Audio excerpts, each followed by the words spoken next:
there's another kind of instinct that you need to be on the lookout for, and this one is a liar. This one is a saboteur. This one is a backbiter. This is the instinct that says, you've had enough. You've given it your best shot. You can stand down. You can back off. You can rest now. Which sets up this problem for all of us. You're never gonna feel like it. It's your job to make yourself do the crap you don't want to do so you can be everything that you're supposed to be. And you're so damn busy waiting to feel like it. And you're never going to. And that's the problem. There are those of you, you're still immature. When your excitement is up, your effort is up. But when your excitement goes down, your effort goes down. For some of you, you're too seasonal. When you're excited, man, you coming to work the first week, the first month, the first 3 months when you got that job, you were excited, and so you was putting forth effort. You on blade, not you got comfortable, and you're not excited no more. And guess what happened? Your effort has gone down. So do me a favor, get off of that feeling stuff. Get off your excitement. We're not dealing with feelings because feelings go up and down. You don't have to be excited. You made a commitment to that job. Did nobody force you to take that job? You signed your name on the dotted line. And commitment said, I don't care how I feel. I don't care if I'm excited. I don't care if I'm pumped up. I don't care if I'm fired up. You made a commitment. Now it's time to put up. Lazy people do a little work and think they should be winning. But winners work as hard as possible and still worry if they're being lazy. So if you're a winner, you ain't comfortable. Every day I get up and give everything I got to everything I'm a part of simply because this is who I am. Like the only thing I need every day of my life is 86,400 seconds. That's it. Like I don't need some reward. Like the only thing I need is breath in my body and I'm flat out going, get it. A person with passion always stands out. The world is so full of average that once you have passion and a sense of energy in your life, it distinguishes you. When you're passionate about something, it isn't reasonable, but you do it anyway. Passion will take you where nothing else will ever take you. It'll give you that decided edge. It'll help you to stand out. When you want to become a diamond, your whole attitude change, your whole mindset, your thinking, your relationships, the decisions that you make, how you spend your time, your energy, all of it changes. See, this is something that you can't be in this business. This business has to be in you. You take advantage of this opportunity. You let everything else go. You eat different. You study different. You practice different. You don't belong at the bottom, and it's time for you to get your butt from down there. It's time for you to stop being comfortable at the bottom. Get your butt up and get to where you're supposed to be. You are a royal priesthood. Get where you belong. Do what you're supposed to do. Live like you're supposed to live.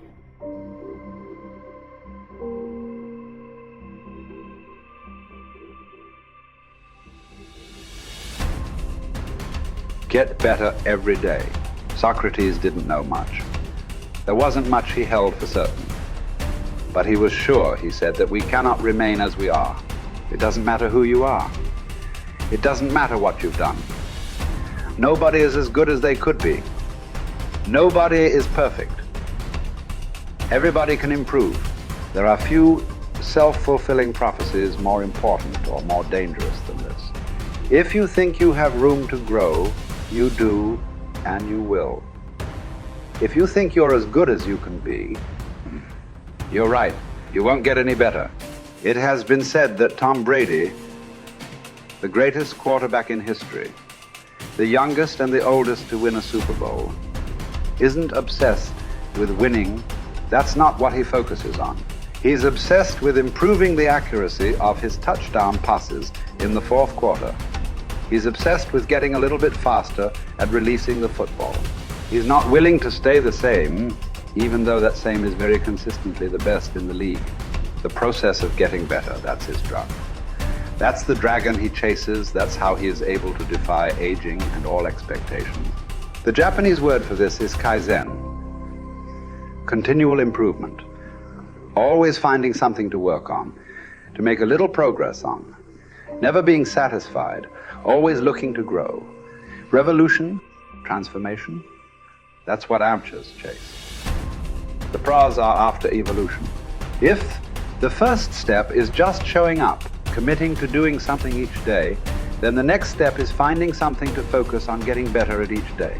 And in this, where cumulative improvement meets compounding returns, we can harness one of the most powerful forces on earth. Think about it. Most people don't even show up. Of the people who do, most don't really push themselves. So to show up and be disciplined about daily improvement. You are the rarest of the rare, and if improvement sounds difficult, how about just making fewer mistakes? This is what Gehrig's manager said about him. The secret to Gehrig's incredible trajectory as an athlete wasn't just his commitment. It was that he never made the same mistake twice. The guy who began his career blowing at least one play per inning improved to one mistake per game, to one per week, to one per month. To err is human. But to err each day is to become closer to the divine. We not only hold ourselves to a standard, but we ratchet the standard up as we go. Just as with weight training, what we're lifting should be steadily increasing with each subsequent workout.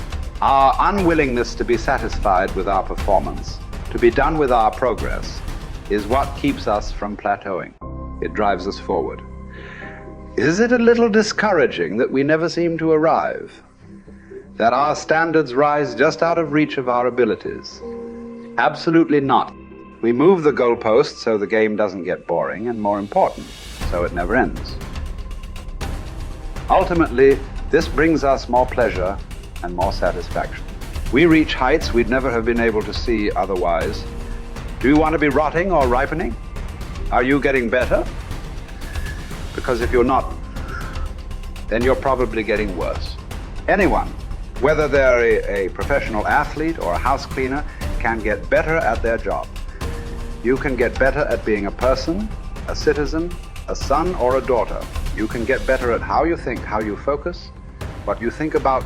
Just as one person delights in improving his farm and another his horse, Epictetus would say, riffing as it happens on Socrates, so I delight in attending to my improvement day by day. He said this as a man who clawed his way out of slavery.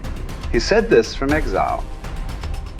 He said this as one of the wisest men in the ancient world. And still, he was focused on how he could get better every day, in every way. One can imagine that for Epictetus, this discipline would have been extremely helpful in those dark times, because it gave him something to focus on, something only he controlled, not his master, not society, not his station in life. But this discipline is also helpful in the good times too, preventing one from getting too cocky or complacent. It doesn't matter what the scoreboard says, or the bank balance, or the sales figures, or the headlines. You know whether you're getting better or worse, whether you're making progress day to day. And if you are, wonderful. If you know there is room for improvement, also wonderful. Either way, your marching orders are the same. Come what may, success or failure, fame or misfortune. A focus on progress lets us look ourselves in the mirror with pride and ignore all the commotion in the background. It's the journey of a lifetime. In fact, that's the way to think about all of this. How much progress could you make if you made just a little each day over the course of an entire life? What might this journey look like? Where might it lead if each bit of progress you made presented both the opportunity and the obligation to make a little more progress, and you seized those opportunities, you lived up to those obligations each and every time? Will you choose to take this journey? Will you continue on, even when you've reached further than you ever thought you could go? Or will you stop there? Are you going to keep practicing? Or have you decided that this is good enough? That you're good enough? Will you remain as you are? Or become what you're capable of?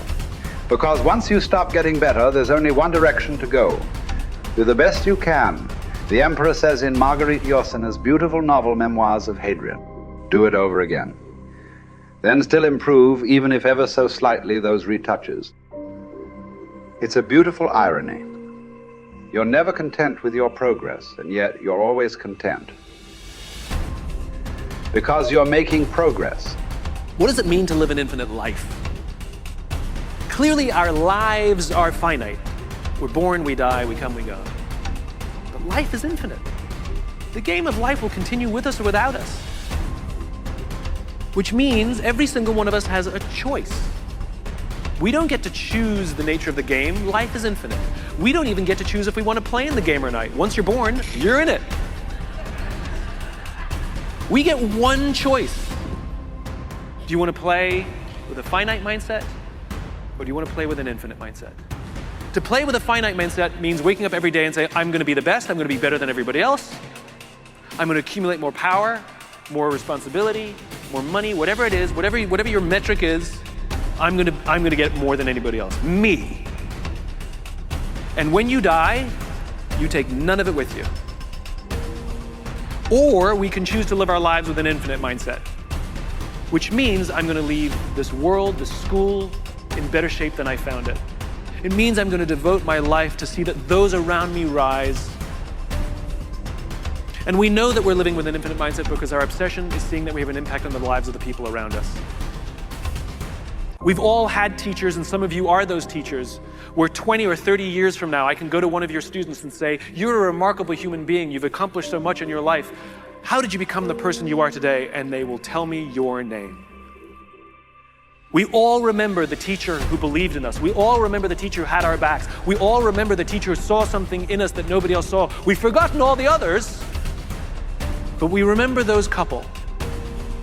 And that's what it means to live with an infinite mindset. It means we divert ourselves to that mindset for everyone in our lives. That other teachers will say that about us. Other principals will say that about us. Other students will say that about us. Our friends will say that about us. I am who I am today because of you, and I will commit to live the same life that you taught me how to live. And you will literally live on beyond your own lifestyle, your own lifetime. That when you're gone, others will carry your work for you. This is what it means to live an infinite life, and it is just a choice. Nobody changes until they change their energy. When you change your energy, you change your life. It's the way it is. When you stop using your enemy to reaffirm your addiction to hatred, when you stop using your best friend to reaffirm your addiction to suffering, when you stop using your Facebook to reaffirm your addiction to insecurity, when you stop that whole process and you start going inward and you're no longer relying on those outer things to create those emotions, and you start creating those inner emotional states, you start changing your energy. Now, whatever is no longer a vibrational match between you and that past, present reality is going to fall away. Right. They're just going to spiral out. You're no longer putting your attention on them. In other words, the stronger the emotion you feel with some problem in your life, the more you give it your attention. Where you place your attention is where you place your energy. You're giving your power away, your life force. Yeah. Lower the volumes of that emotion, you take your attention off that person, you're calling energy back to you. Yeah. And you're building your own electromagnetic field. We've seen the evidence of that in many events, because when people start overcoming themselves, the first day, not always, but the energy of the room will drop. Why? Because they're drawing from the field to build their own field. Now when they build their own field the next day and the fields start interfering with the people next to them, whoop, the energy in the room just keeps going up. So now there's no longer a vibrational match between you and your coworker. Be prepared, because that old known thing is going to fall away because you're no longer emotionally and energetically connected to it. So then when you get in that state, it's not a time to try to put it back together, because at the same time these things are unraveling and they're moving towards chaos, and chaos is just unpredictable order. Right. It's novelty, the newness of an experience that you can't predict is chaos. If you apply the formula, and all potentials in the quantum field exist as electromagnetic potentials. They are possibilities. When they begin to synchronize coherently, your brain and heart, you got a strong Wi-Fi signal, because now you're putting out a very laser coherent signal. Right. When there's a synchronization between your energy and that potential that exists in the future, but it really exists in the present moment, because that's where they exist in the quantum. Now,